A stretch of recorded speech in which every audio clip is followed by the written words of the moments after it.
Welcome to the Curator's Salon podcast. I'm Geeta Joshi, and today my guest is all the way from Toronto, Benny Bing. Welcome, Benny. Thanks for having me. Pleasure. So I'm really excited to talk to you. Let's start talking about how you actually came into being an artist, because it's not something you've done for a very long time. That is correct. My father used to draw, sketch, and paint. So I know it's kind of always been in the family. So as a kid, I used to, as every other child would. But as you grow older, you tend to move away from the arts and explore different things. But later on in my life, back in 2015, I discovered this talent of mine, specifically painting, which is a very interesting story. So my wife and my mother-in-law, for Christmas 2014, bought me acrylic paint. And I never really painted before, so it was kind of strange to me. However, I'm very humble enough to accept a gift and use it, which I did. And in February 2015, I picked up a canvas, bought a couple of brushes, and this time I think I only bought probably two or three. I think it was actually one brush and a palette knife, because I wanted to explore using a palette knife. And I started. And I will never forget. I was quite amazed at how good I was. So I said, I'll just keep on doing it. And from a hobby, it became a whole career. So amazing. When you originally started drawing, you were just experimenting. Were you doing people and portraiture then as well? That's correct. I've always done portraits, and because I'm very good at sketching faces. And it's something that when I was in corporate, but prior to painting, I was, doodling on my desk when I had free time. So when I started painting, I originally started off with portraits and sketches of portraits. So you had the exhibition Bloom scheduled for later this year in Toronto, and then obviously that got cancelled with the coronavirus lockdown. That show's titled Bloom, and you've got it as a virtual exhibition. Can we talk some more about that exhibition? Absolutely. So last year I had a show, Colorblind, which was well received. So I decided this year I was going to put together an idea I had been working on after the success of Colorblind, which is Bloom. So I was partnering up with the corporates and private sector to put the show together. And halfway in between the negotiations with two major sponsors and brands, COVID unfortunately devastated our world, as it still is doing today.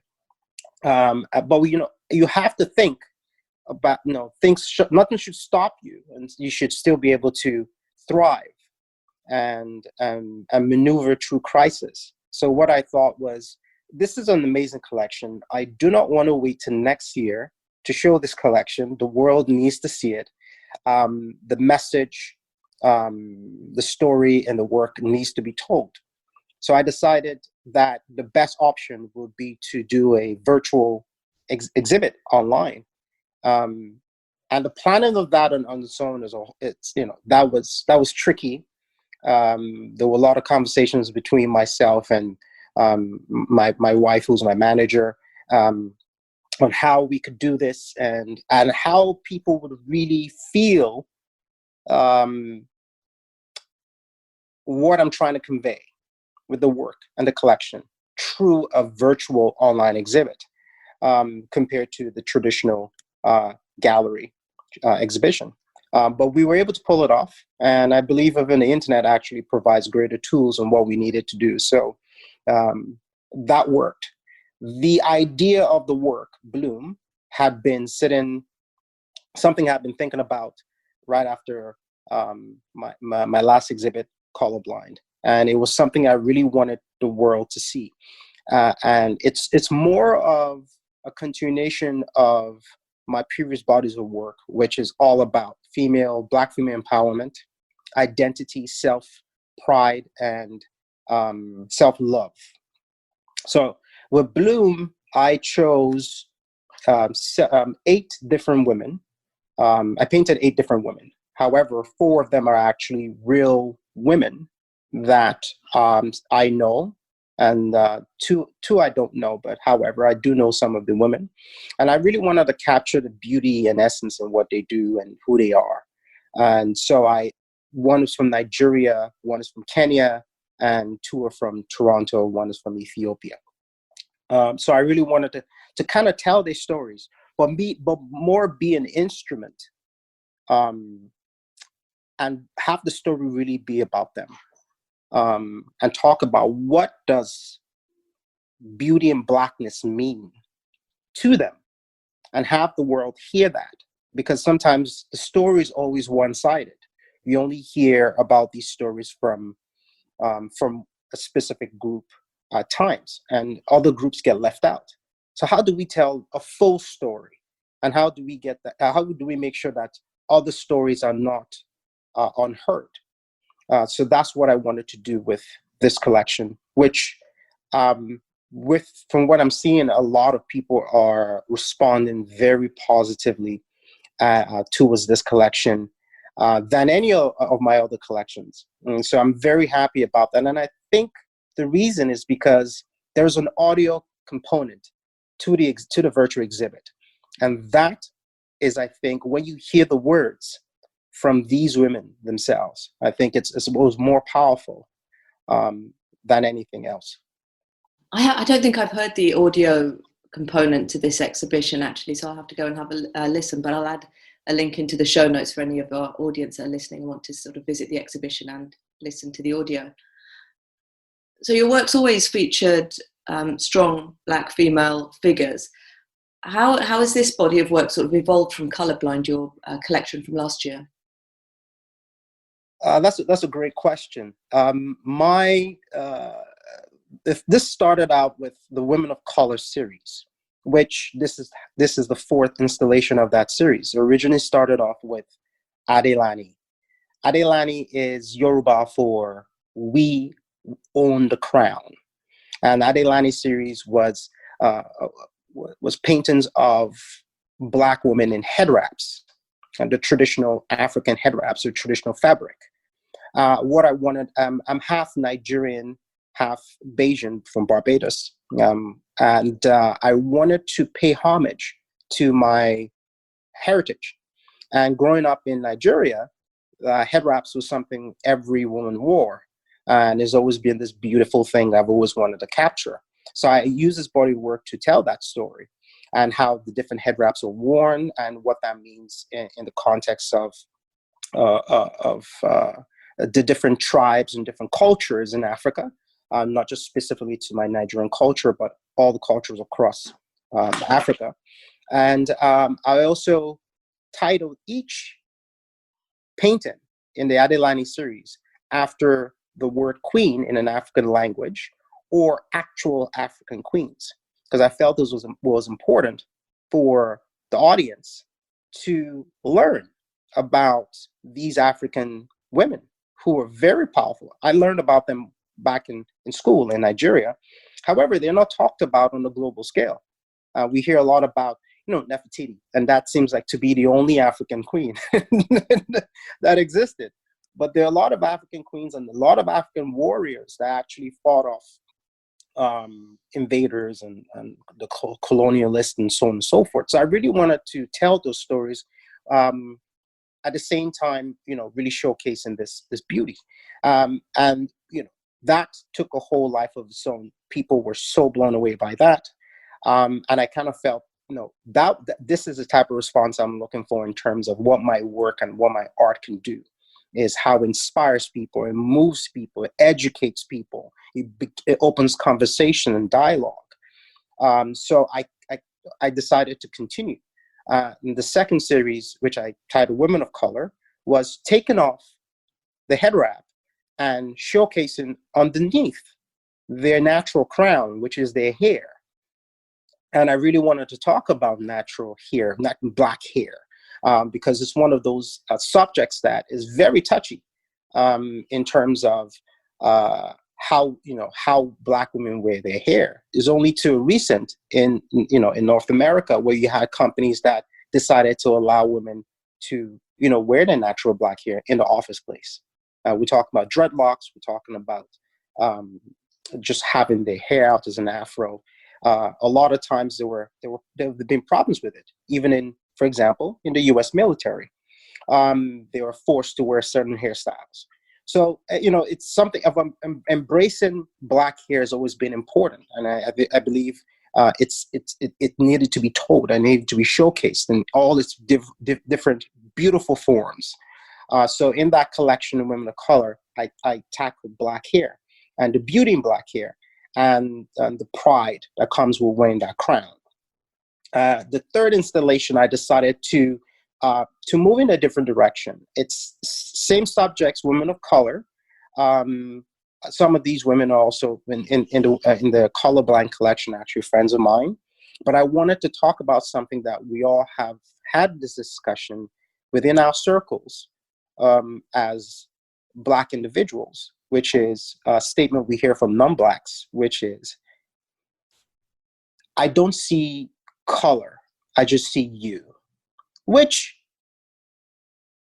is, I won't use the word problematic, but it comes from a very good place, I can see. However, when you make that statement, you erase the individual's lived experience. You erase their culture. You should see color because we are all different, at the same, but the same. But we should embrace our differences.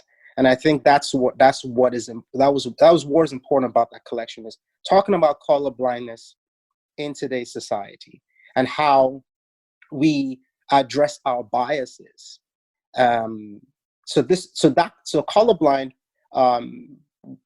putting that together, those were about 13 pieces, was a great feat of mine. I've never put together a show on that scale. And I felt the collection was so powerful, the message was powerful, the exhibit itself, people were in deep conversations about color blindness. And I was so happy because that was what I wanted it to do. To create discourse, yeah, it's absolutely such an important thing, isn't it, when you exhibit work, and it really puts across its relevance as well. Absolutely. You have people, non-Blacks, that have conversations and said, I never thought about it that way. I always use that because I felt, we should just see the content of the character, like Dr. Martin Luther King always said. That's a great quote. However, we can discuss that further. But anyway, so with the new collection, I really wanted to continue going down that line. So with Bloom, I decided to tackle what beauty and Blackness means, but have the audience hear it from the mouths of the women themselves, to kind of enhance the storytelling, where you're not just looking at very beautiful visuals of Black women painted with regal looks, very regal, but more to hear from themselves how they feel about their beauty and their Blackness. And to tell you, Gita, when I listened to some of these audio files when I first got them, I was brought to tears. It just made my work more meaningful because you're hearing it from these women about how they feel and what their Blackness means to them. And to right now, I'm so grateful that they participated in this project and were an instrumental piece in bringing it to life. Amazing. How has lockdown affected all of this? Because obviously the show's gone virtual, but what about the creative process? The creative process was, during lockdown, I think was the best I ever had. In terms of, I normally would go into isolation whenever I create any bodies of work. However, this time was a little bit different because I was so immense in the work, and the creativity came. I think it was about 2 weeks prior to Canada announcing lockdown measures. So I had already gone, dived into the work. But because there was no distractions in terms of having to go out to social gatherings or any of the things that would normally distract me from my work, I was so into it. And it gave me time to sit down at home and really creatively give my all, 100%, into my creative process and experiment more, take more time. A lot of times with all the bodies of work, I've always felt I needed to, complete the work as quick as I could, to deliver. However, this time there was really no time limit. So I took as much time as I needed to really get as much detail into the work and evolve creatively. So there's a lot more detail in the Bloom collection. And I really worked hard to kind of, display what my talent is, and the talents that I have, especially being self-taught. And it's very different when you're self-taught. There's a lot of things, I go online and I read a lot and watch a lot and study a lot from information that's out there. So I took some of the knowledge that I learned and put it into the work. So the creative process was the best I think I've ever experienced. And I think the next body of work that I will jump into would definitely take that same route of a not complete isolation, but a very good isolation in terms of diving head first and remaining in that space. So I'll call it a blessing in disguise, because a lot of us look at it as the lockdown changed our lives in terms of how we communicate and how we feel, and a lot of us feel cabin fever. But in this situation, I'm very fortunate that I didn't, but it actually turned out to be a very positive thing for me and my creative process. So yeah, blessing in disguise, absolutely. Yeah, I think that's been the case for a few people that have been able to fully immerse themselves in their work, and that sort of creative flow, just the timing all just synchronized for people. It's a great story, great to hear. Well, it was definitely worth it because that show is incredible. I love it. So Bloom is an exhibition where, you were self-managing it had it gone ahead as a physical event, and obviously now it's virtual, but it was all organized by you. What is the gallery situation and the Toronto art scene like over there? So I'm proud to announce that I'm not gallery represented. I'm not sure a lot of people would be proud to say that. However, seeing how the industry runs, and I'm very proud to say that I've been able to do this on my own, without gallery representation.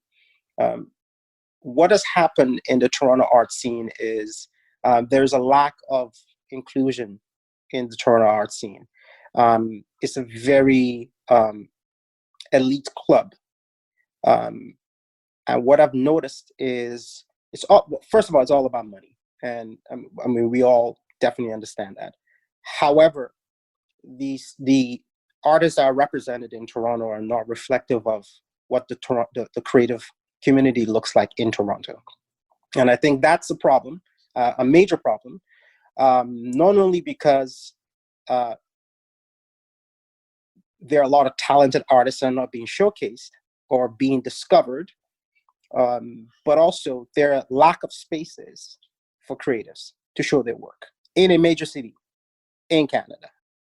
This is the metropolitan capital of Canada. So that is very unfortunate. It's very sad. And with what we're seeing play out in this current climate, we're hoping and looking for change in that aspect. I haven't been represented since I started. I have worked with some galleries on a consignment basis, which is great. It's a learning experience. However, it's not something I would want to continue doing. But what I've noticed is the moment you reach out, it almost seems as you need to beg to be let in the door or to have a seat at the table. And even when, even if you do, you're always given crumbs. We're talking, the whole idea when it comes to gallery representation and exposure and inclusion is really to get some proper equity. That's all we're looking for. So I basically had decided to find a way to disrupt industry, because the model is not really working. And they know that, and they're holding on very tight to what is left. With the internet, with art fairs and other abilities to show your work, especially the internet, it's disrupting everything. And I decided to take a different route. I decided to, instead of worrying myself about knocking on doors and keep on either being ignored or being told no, or sometimes I've even heard and this is in Canada. I've even heard you would be better. You'd be a better artist. You do very good in the US. And, I don't know what that does or what they think that statement means and what that does to the morale of a Canadian artist, being told by a Canadian gallery that you'd be better off in the US. It's a slap in the face. And I decided, what, I would rather take a different angle. So the angle what I'm doing is I partner up with the private sector. So I reach out to brands, I reach out to corporate entities who either have collections of their own or are who are very who take the arts as very importantly in terms of supporting local arts. I work with a company here in Toronto called Daniels Corp. They're a developer, and we've formed a very good partnership in ways of showing my work and them owning my collection. They actually own 35% of my collection, which is a feat that I'm very proud of that. And the works are in their condominium buildings head office in Toronto. So these are the routes. This is the route that I'm taking in terms of, without representation, all the ways that we can make a living, a good living off of the arts and be a thriving artist. Because I'm not a believer in that nonsense that I hear people say, oh, starving artist. No one ever goes into a career to be a starving banker or starving doctor. No one does that. So why is this whole stigma about the creative community and the arts? You have to be a starving artist. No, I don't believe in that, and I don't subscribe to that at all. Oh, I'm so pleased to hear that. I get that. I mean, I don't hear too many people describe themselves as starving artists, but in the DMs they say, I'm a struggling artist. Mm-hmm. It's essentially the same thing. It's like, how have you given yourself that label of like victim, in a career that actually is meant to be full of creativity, that you could, should be able to sort of bend some of that to actually create more of an income? I absolutely agree. I think that's a defeatist mentality, and I don't believe in that. I'm no matter what I do, I will be successful and I will thrive in that industry. Doesn't matter what it is. When I was in digital marketing and corporate, I did the same, and so I will do the same, and I'm doing the same in my current arts career, which I'm loving.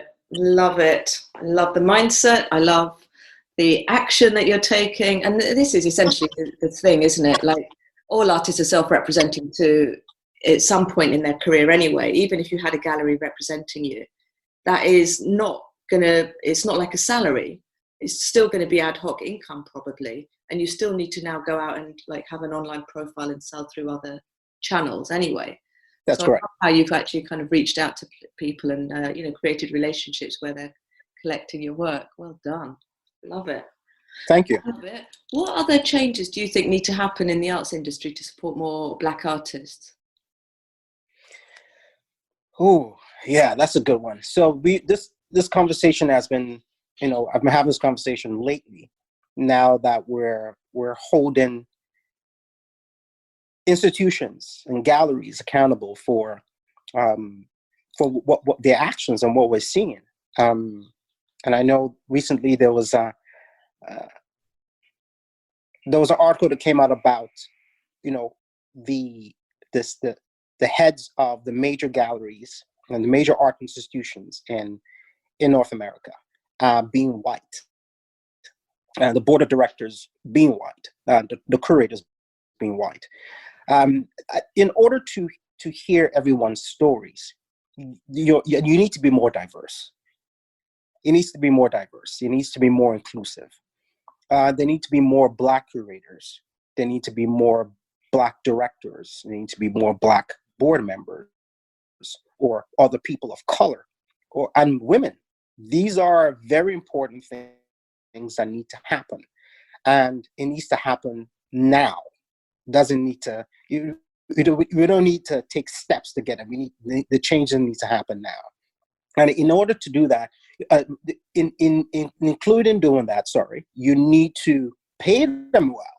So it's not just about hiring Black curators or curators of color. It's about paying them well for their services and the job that they do. That's one. Two, hearing their voices in terms of the projects that they introduce and they plan to introduce, and approving those projects. That's another thing. It's one thing to have somebody of color, person of color, or woman on, in your institutional gallery. However, if they're not able to provide content, they're just, what's the word? A placeholder. Yeah. Right. So it's important to have these voices heard, and to also review your programming, and are you really telling everyone's story? Do you have a platform that allows different stories to be heard? And if not, then you need to change that. There are lots of talented Black, brown, other people of color artists, creatives out there that haven't had their voices heard in years and have very important things to say. So it's important that those changes need to be made. So I think everyone should do an equity audit. Every single institution and gallery, an equity audit needs to be done, and you need to determine, are you doing what is needed to bring about change in the industry? And if you're not, make those changes. If you are, continue and build upon that. Those are the things that need to be done, in my opinion. And I think when we start to see those changes, you really start to hear and see stories that should be told, and you'll be fascinated by and disappointed at the same time. Why did it take this long to hear the stories and to see this talent? Because there's so many talented people out there that are not getting the opportunity. In life, everyone just needs opportunity. That's all it is. Comes down to opportunity. Give people the opportunity they need, and you're going to see amazing things. So, I mean, I totally agree with pretty much all of that. My concern, if I have one, is just like how these institutions will change their what do you call that? Their staff, their boards, all these people are in these jobs that they've got probably, on permanent contracts. People aren't going to step out of it. And, and I've seen a lot recently, these last few weeks, particularly, as people are now becoming more brave and talking about the discrimination that they faced, in the arts, particularly, where their ideas would, like a Black curator will say their idea was taken and then it was just like implemented by somebody else. It was just, in over 10 years, I've only ever shown like one Black artist, all these sorts of things. Plus the sort of personal discrimination these people have faced as well. And I just think that there's so many institutions that are filled with people that just aren't really going to budge out of that job, really. I just kind of want to see change in that way, because the other barrier to entry has often been the high bar that they put on things like MFAs and masters and PhDs and all these sorts of things, which a lot of people, like myself, a lot of people like yourself as well, we've kind of gone down this entrepreneurial route just to have our own platforms, because we found that to be better because we found that a more appropriate avenue than trying to fit into something else where we were just always felt on the outside. I agree. And to be honest with you, I don't. I'm one of those type of people. I don't have the answers to everything, No. right? And I'm very. I'm still new in the industry. I mean, it's only been 5 years, so there's a lot of learning for me. But from what I can see, and what I would like to see is what I mentioned. There's definitely other things that I know I'm learning along the way, but I do believe that there are people out there that do have solutions to these, to seeing that change. And I think we're going to start seeing more of the conversation going on. I don't think this is going anywhere soon. I don't think this is going to be something where we just, oh wow, it's screen for just a little bit, and then okay, let's get back to business as usual. I don't think business is going back to usual. I think we're gonna start seeing a new way of business. But I also feel, I really feel this, that institutions or galleries that refuse to change are going to be shamed into change. We're seeing that, we're seeing that happen right now with social media, of really putting fire to their feet with some galleries and institutions. I'll give perfect example. It was one here in Toronto where they were called out in terms of representation, and they decided to take major steps to address that issue. So without being called out directly, some of them are feeling that they don't fall within those groups. But people are going to start calling them out and shaming them into making changes. So I'm a believer change is definitely on its way. We're already seeing it. What type of change that will be, it's a different discussion. But we'll see. I'm very optimistic. That change is definitely coming. We're going to see some changes. Yeah, totally agree. I think it's a marathon, not a sprint on this one. I think right. Change is definitely afoot, which is really interesting watching it unfold as well online. I mean, people are very sort of open about the sort of thing they're experiencing, and also quite confrontational when they're actually putting to galleries that changes that they actually want to see. So that's right. Local. Amazing. Benny, thank you so much for your time today. It's been amazing talking to you as always. I will add all the links into the show notes for your Instagram and your website and the exhibition. Wonderful. Thank you very much for having me. It was a pleasure speaking with you.